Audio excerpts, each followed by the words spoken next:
Hello friends, welcome to Genius Education. तो इसमें हम देखेंगे कि कम्युनिटी इकोलॉजी के बारे में। ठीक है, चलो देखते हैं कि different fact of community ecology. देखिए कि कम्युनिटी क्या होता है, सबसे पहले हम जान लेते हैं। देखिए, सिंगल इंडिविजुअल्स को हम कम्युनिटी नहीं कहते हैं। ओके, सोच लो एक प्लेस है जिसमें कि बहुत सारे ऑर्गेनिजम्स। ओके, सोच लो एक फॉरेस्ट इकोसिस्टम जिसमें फॉरेस्ट में डिफरेंट प्लांट्स एनिमल्स, ओके, और different different wild animals, plant पेड़ पौधे सब कुछ पाई जाते हैं। ये सारे सिस्टम्स को हम कम्युनिटी कहते हैं। ठीक है, सो तो चलो देखते हैं। Community ecology deals with the group of various kind of population. यानी इसमें क्या होता है कि बहुत सारे पॉपुलेशन को मिला के एक कम्युनिटी होता है। A group of several species like plant and animals living together with the mutual tolerance in the natural area is called as community. समझ में आया कि मैंने एक ड्राइंग के हिसाब से आपको समझा दूँ कि देखिए इसमें बहुत सारे सोच लो ऑर्गेनिजम्स, प्लांट्स एंड सब कुछ पाई जाती है।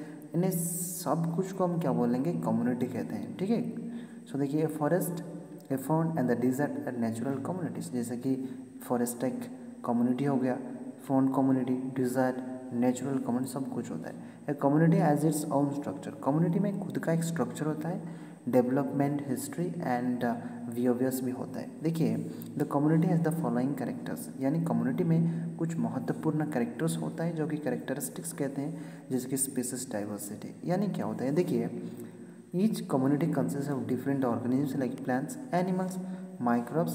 This different taxonomically from each other. This species diversity may be regional or local. देखिए स्पीसीज क्या होता है, सोच लो animal, okay, and plant species, animal species and microbe species.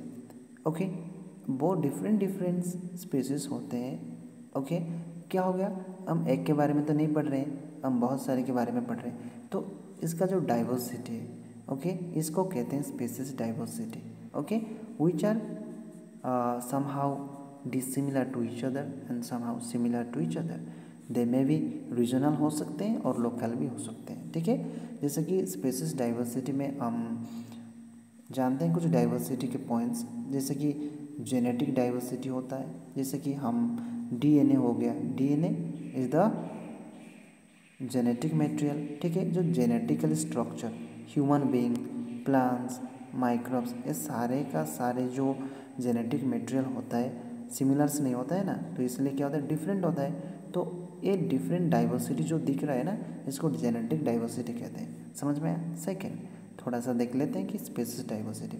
सोच लो अभी मैंने कहा था कि एनिमल्स, प्लांट्स, माइक्रोब्स देखने के लिए तो सब सेम नहीं है, तो इसलिए इसका डाइवर्सिटी दिख रहा है, इसको स्पीसीज डाइवर्सिटी कहते हैं। एंड इकोलॉजिकल डाइवर्सिटी क्या होता है, देखिए इकोलॉजी यानी एक पर्टिकुलर प्लेस को कहते हैं इकोलॉजी। जैसे कि डिफरेंट इकोलॉजिकल जोन, राइट। जैसे कि हम कह सकते हैं northern ecological zone, southern, so these are the different zones and Himalayan zones. तो इकोलॉजी जो अलग अलग होता है, जो टाइम के हिसाब से, प्लेस के हिसाब से, तो इसको इकोलॉजिकल डाइवर्सिटी कहते हैं। तो देखिए कि सेकंड जो कैरेक्टरिस्टिक्स देखेंगे, growth from and structure.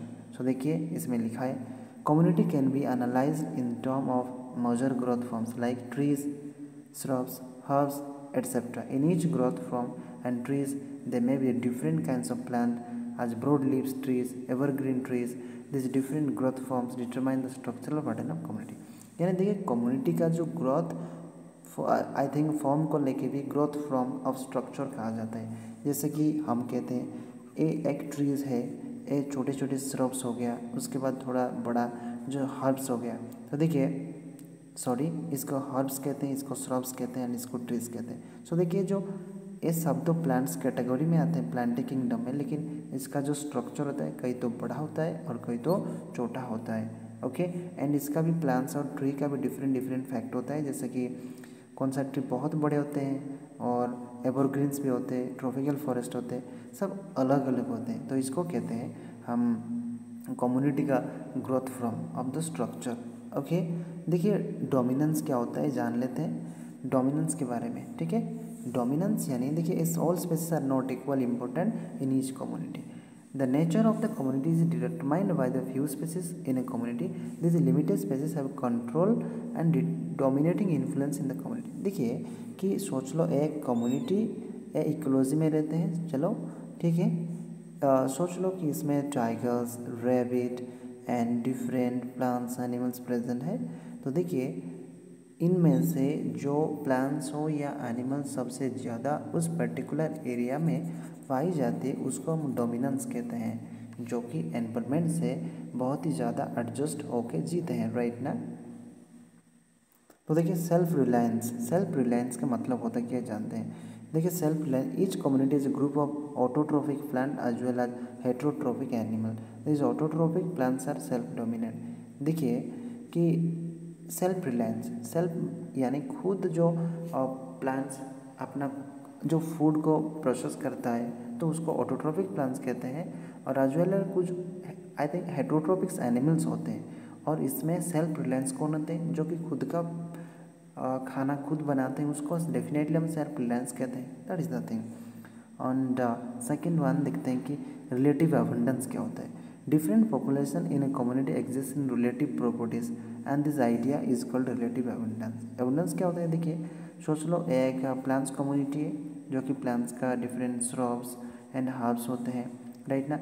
So abundance क्या होता है, जो रिलेटिव पॉपुलेशन, अगर सोच लो कि इसमें 2 पॉपुलेशन होते हैं, इसमें 3, तो देखिए जो किसका ज़्यादा होता है 3। सो जो क्या बोलते हैं, जो कंपैरिजन, इसको क्या बोलते हैं, अबंडेंस। यानी कहाँ ज़्यादा होते हैं कहाँ कम होते हैं, इसको रिलेटिव अबंडेंस कहते हैं। देखिए ट्रॉफिक स्ट्रक्चर क्या होता है थोड़ा सा जानते हैं। Each community is the trophic structure that determine the flow of energy. Trophic structure यानी ट्रॉफिक लेवल, देखिए कि ट्रॉफिक लेवल इकोलॉजी में बहुत सारी पाई जाती है। कि सबसे पहला तो प्रोड्यूसर सबसे ज़्यादा होते हैं, यानी ट्रॉपिक लेवल सबसे ज़्यादा किसका हो गया कि प्लांट्स का हो गया। प्लांट्स को जो खाते हैं उसको हेर्बिवोरस कहते हैं, उससे थोड़ा सा कम हो गया, that is second trophic level. और उसके परे जितना है राइट ना, उसको कहते हैं हम क्या बोले, इसको known as third tropic level. Okay, वो इससे भी प्राइमरी से बहुत ही कम होते हैं, राइट ना। ठीक है, तो देखिए स्पीसीज रिचनेस क्या होता है। स्पीसीज रिचनेस यानी देखिए एक पर्टिकुलर स्पीसीज का जो एक रिचनेस का सिस्टम को बताता है। देखिए is a number of species within a definite region. यानी सोच लो ए रीजन्स का नाम मैंने ए दे दिया और दूसरे रीजन्स का नाम मैंने बी दिया, ठीक है। The species richness of the regions is obtain through the sampling of by census.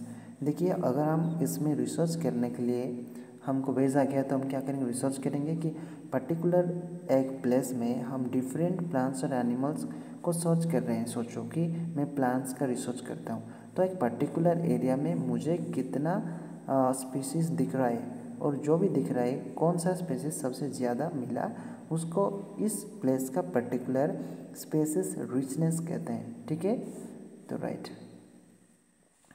देखिए species richness basically alpha diversity भी होता है, बीटा डाइवर्सिटी होता है, गामा डाइवर्सिटी भी होता है। तो चलो देखते हैं अल्फा डाइवर्सिटी पहले होता क्या है। देखिए sometime referred to as point diversity, it is the species richness that occurs within a given area within a given region that is smaller than the entire distribution of species. देखिए alpha diversity यानी एक छोटा सा area होता है within the given area within the given region the smaller than the entire distribution. यानी देखिए जितने सारे स्पीसीज भी सोचला कि फॉरेस्ट में पाई जाती है, मैंने एक छोटा सा एरिया को मैंने कंडक्ट किया रिसर्च, उस पॉइंट को हम कहते हैं अल्फा डाइवर्सिटी, ठीक है।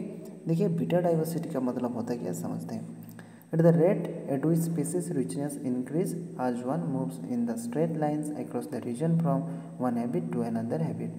In other words, it is the rate of change in species richness that occur within the change in spectral scale.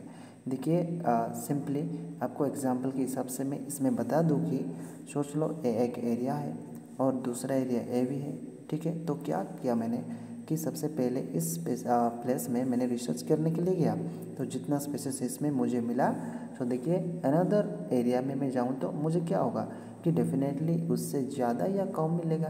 तो डेफिनेटली उस चीज़ के स्टडी को हम कहते हैं बीटा डाइवर्सिटी, ठीक है। और उसके बाद हम सोचेंगे गामा डाइवर्सिटी क्या होता है। देखिए is the species richness with in the entire reason the area wing surveyed approaches that the entire region alpha diversity approaches gamma diversity and beta diversity approaches zero. तो देखिए कि अगर सोचा था कि अल्फा डाइवर्सिटी एक छोटा सा रीजन, बीटा एक और दूसरा दोनों चीज़ को बारे में पढ़ा, तो तीसरा क्या होता है गामा डाइवर्सिटी, यानी जो एंटायर रीजन को स्टडी करना उसको कहते हैं हम गामा डाइवर्सिटी। ठीक है, तो चलिए गाइस वर्टिकल स्ट्रैटिफिकेशन के बारे में भी थोड़ा सा जान लेते हैं।